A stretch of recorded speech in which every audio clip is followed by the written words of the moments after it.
Hey guys, welcome back to my channel science bridge. आज हम लोग इस वीडियो को स्टार्ट करने से पहले जो हमने पहला हम लोगों ने कुछ पढ़ा था उसके बारे में थोड़ा रिवाइज करेंगे। हमने क्या पढ़ा था? हमने पढ़ा था प्रकाश क्या होता है, लाइट, प्रॉपर्टीज़ ऑफ लाइट देखा था हम लोगों ने। हमने देखा था पैरेलल बीइंग ऑफ लाइट और रिफ्लेक्शन ऑफ लाइट। आज हम इस वीडियो में पढ़ने वाले हैं। तो चलिए आज का ये वीडियो स्टार्ट करते हैं। रिफ्लेक्शन ऑफ लाइट क्या है? तो प्रकाश का परावर्तन होता क्या है? मान लीजिए कि ये कोई पॉलिशदार सतह है, ठीक है, ये कोई पॉलिशदार चिकनी चमकदार सतह है। इसमें मान लीजिए यहाँ से एक प्रकाश किरण आ रही है, ये किरण आ रही है। तो क्या होगा कि जब प्रकाश की किरण किसी पॉलिशदार चिकनी सतह से टकराएगी तो वह किरण जो किरण यहाँ से आई है, वह किरण उसी माध्यम में वापस चली जाएगी। यूं, यही है प्रकाश का परावर्तन। इतना इजी है ना?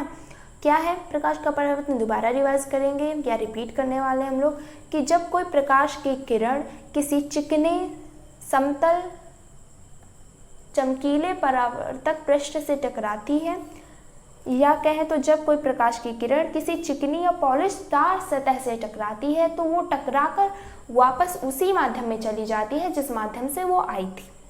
आप कह सकते हैं कि ये किस माध्यम से आई थी? तो आप देख रहे हो ये हवा से आई थी और हवा में ही वापस चली गई, है ना?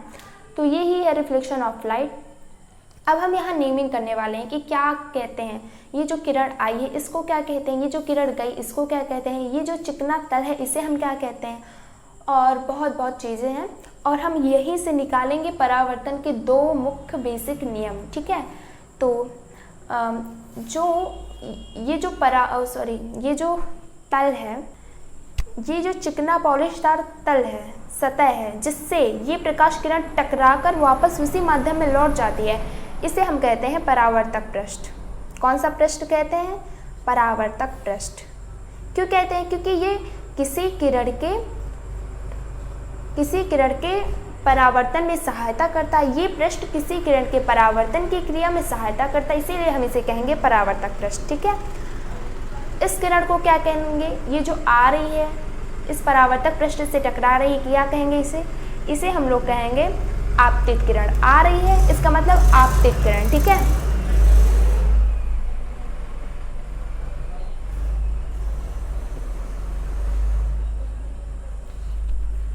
अब इस किरण को हम क्या कहेंगे? जो इस परावर्तक पृष्ठ से टकराकर वापस उसी मध्य में जा रही है।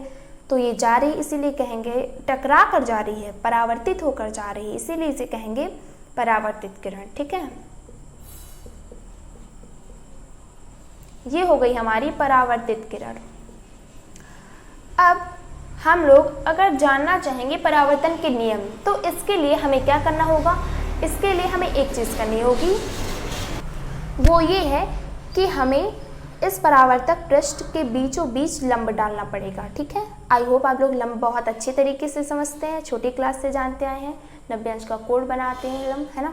तो यहाँ से हम लंब डाल देंगे। ये हमने डाल दिया लंब, ये 90 डिग्री का कोड एंगल बनेगा यहाँ पर, ठीक है? तो अब हम परावर्तन के नियम कैसे निकालेंगे यहाँ से? ये जो हमारा फिगर है इससे हम परावर्तन के नियम कैसे निकालेंगे? तो एक तो बहुत ही इजी है। 1 सेकेंड गाइस, एक चीज़ और यहाँ पर, ये जो आपतित किरण परावर्तक पृष्ठ पर जहाँ पर टकराती है, आप देख रहे हो इस बिंदु पर आकर टकराती है, तो इसे हम कहते हैं, क्या कहते हैं? आपतन बिंदु, ठीक है? आपतन बिंदु, या कह सकते हैं कि वह बिंदु, परावर्तक पृष्ठ पर स्थित वह बिंदु जिस बिंदु में आकर आपतित किरण टकराकर वापस उसी माध्यम में लौट जाती है, उसे कहते हैं आपतन बिंदु, ठीक है? तो जो परावर्तन के नियम का पहला नियम है वो है कि आपतित किरण, परावर्तित किरण और आपतन बिंदु तीनों एक ही तल में होते हैं। आप देख ही रहे हो, आपतित किरण, परावर्तित किरण और आपतन बिंदु, ये तीनों एक ही तल, जिसे हम परावर्तक पृष्ठ कह रहे हैं, ये तीनों एक ही तल में है कि नहीं है? आपतित किरण, परावर्तित किरण और आपतन बिंदु तीनों एक ही तल पे होते हैं। आप ये कहेंगे आप बहुत इजी है, हम समझ गए। अब दूसरा नियम क्या है? दूसरा नियम है, ठीक है, दूसरा नियम है कि आपतन कोण परावर्तन कोण के बराबर होता है। लेकिन हम कैसे जानेंगे कि आपतन कोण कौन सा है, परावर्तन कोण कौन सा है? तो हम जानेंगे ना इस फिगर में। क्या जानेंगे कि मान लिया कि आपतन कोण का मतलब क्या, जैसे ये लंब पड़ा, ठीक है, आपतन कोण का मतलब आपतित किरण और इस लंब अभिलंब के बीच, यहाँ पर लिख देती हूँ ये अभिलंब, तो आपतन कोण का मतलब है आपतित किरण और अभिलंब के बीच बना कोण। ये कोण जो है इसे कहते हैं हम आपतन कोण। और सेम यही डिफिनीशन क्या है परावर्तन कोण की, लेकिन कैसी है? उल्टा, क्योंकि यहाँ पे परावर्तित किरण हो जाएगा ना आपतित किरण की जगह। तो परावर्तित किरण और अभिलंब के बीच बना कोण क्या कहलाएगा? परावर्तन कोण। तो इसे हम कोण I से दर्शाते हैं और इसे हम R से दर्शाते हैं, ठीक है। तो अब हम इन दोनों जो नियम है परावर्तन की, इनकी डिफिनीशन लिख लेंगे ताकि कोई भी कंफ्यूजन ना रह जाए।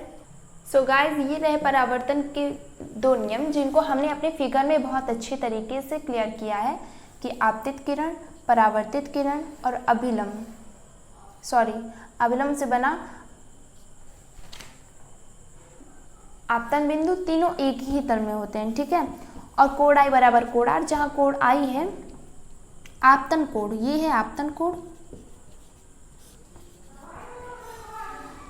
और कोण R है परावर्तन कोण, ठीक है। आप इसे एक इक्वेशन भी कह सकते हैं, आपको अभी यूज आएगा। जैसे जैसे आप अपनी एनसीईआरटी खोलेंगे वैसे वैसे आपको न्यू न्यू क्वेश्चन मिलेंगे और उन क्वेश्चनों में इसका बहुत यूज़ है, इसीलिए ये बहुत इम्पॉर्टेंट है कोण I बराबर कोण R के। और वो फिगर जो हमने समझा था उस फिगर में ही आपको कोण I ज्ञात करने को कह सकता है, या कुछ भी देकर या किसी भी कोण का मान देकर आपसे कोण R पूछ सकता है, वहाँ पर ये इक्वेशन लागू हो सकती है, ठीक है। तो कोण I बराबर कोण R, ये इम्पॉर्टेंट है, इसको याद रखिएगा। अब बात करते हैं प्रतिबिंब क्या होता है। क्या होता है प्रतिबिंब? तो प्रतिबिंब का मतलब होता है कि जब सपोज दैट कि जब आप सुबह उठते हो तो उठते ही आप सबसे पहले क्या देखते हो? सबसे पहले अपना आईना देखते हो, अपने बाल संवारते हो, अपना फेस देखते हो, है ना। तो उस आईने के सामने आपका एक हूबहू इंसान होता है कि नहीं? हम उस हूबहू इंसान को जो आपके सामने आपके आईने में होता है उसे हम प्रतिबिंब कहते हैं। इतनी सिंपल सी बात है प्रतिबिंब।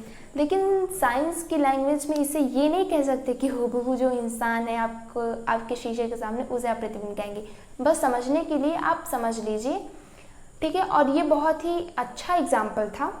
तो हम प्रतिबिंब को साइंटिफिक लैंग्वेज में क्या कहेंगे? हम कहेंगे कि जब किसी वस्तु को आप एग्जाम्पल से मैच कर सकते हैं। जब किसी वस्तु मतलब आप हो गए, ठीक है। जब आप किसी आईने के सामने खड़े हो जाते हैं तो उस आईने में आपकी ही आकृति बन जाती है।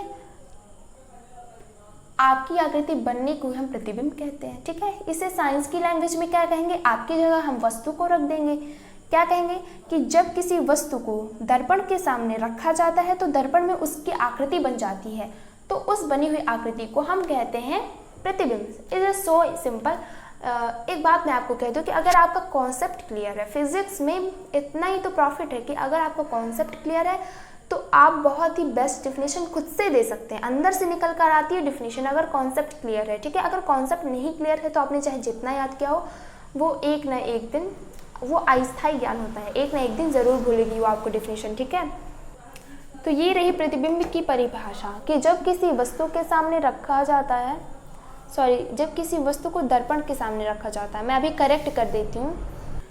तो ये रही हमारी डिफिनेशन कि जब किसी वस्तु को दर्पण के सामने रखा जाता है तो दर्पण में उस वस्तु का उस वस्तु की कुछ ना कुछ आकृति बन जाती है। उस आकृति को हम प्रतिबिंब कहते हैं, ठीक है। अब बात करते हैं कि प्रतिबिंब कितने प्रकार के होते हैं। तो ये दो प्रकार के होते हैं, एक होता है वास्तविक और दूसरा होता है आभासीय प्रतिबिंब।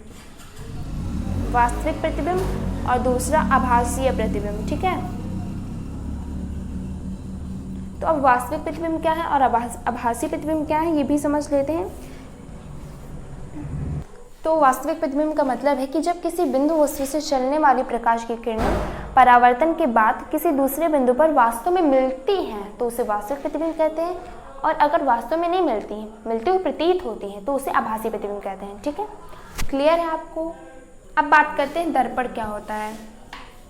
दर्पण यदि किसी चिकने पारदर्शी माध्यम तल के एक पृष्ठ पर कलई कर दें तो दूसरे पृष्ठ को हम परावर्तक बना सकते हैं। ठीक है, और जो दूसरा पृष्ठ परावर्तक बन जाएगा वो परावर्तक सतह हमारी दर्पण कहलाएगी। ठीक है, जैसे हम समझ सकते हैं, फॉर एग्जाम्पल ये रही हमारी सतह, समतल सतह। ठीक है, समतल सतह में मान लिया हमने इस साइड राइट हैंड साइड हमने कलई कर दी। नहीं, चलिए हम लेफ्ट हैंड साइड ही कलई कर देते हैं। ठीक है, तो मान लिया हमने ये कलई कर दी।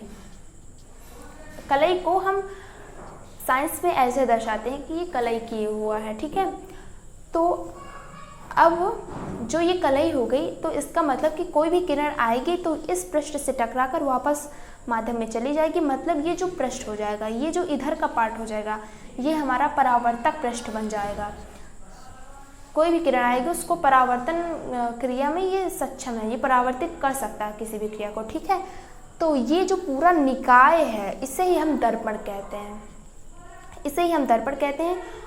और आपको सबको पता है कि दर्पण दो तरह के होते हैं, अवतल दर्पण, उत्तल दर्पण। ठीक है, तो अब मिलते हैं अपने नेक्स्ट वीडियो में। हम अवतल दर्पण और उत्तल दर्पण की बात करेंगे और हम अवतल दर्पण द्वारा प्रतिबिंब का बनना, प्रतिबिंब के बनने की भी बात करेंगे, उसमें सब कुछ क्लियर कर लेंगे।